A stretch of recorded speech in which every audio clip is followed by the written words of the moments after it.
11th of September Ganesh Chaturthi.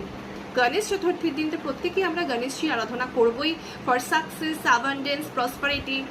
প্রত্যেকেই চাইবো আমাদের জীবন থেকে যেন সমস্ত অবস্ট্যাকলস দূর হয়ে যায়। তো যাতে করে সমস্ত অবস্ট্যাকলস দূর হয়, তো আরাধনা তো আমরা করছি, তার সঙ্গে সঙ্গে এই রেমেডিটাও কিন্তু আপনারা অবশ্যই করবেন।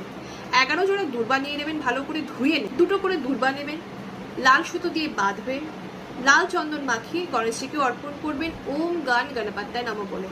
এরপরে 11 জোড়া দূর্বা এভাবে অর্পণ করার পর গণেশজির সামনে বসে আপনার যে মনোকামনা রয়েছে সেটাও জানাবেন এবং এইটা জানাবেন যে হে গণেশজি, আমার লাইফ থেকে সমস্ত অবস্ট্যাকলস তুমি রিমুভ করো, সমস্ত বাধা কাটিয়ে দাও।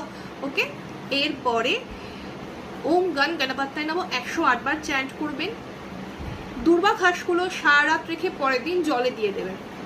এভাবে গণেশ অনন্ত চতুর্দশী অবধি কাজটা করতে হবে। অনন্ত চতুর্দশী হচ্ছে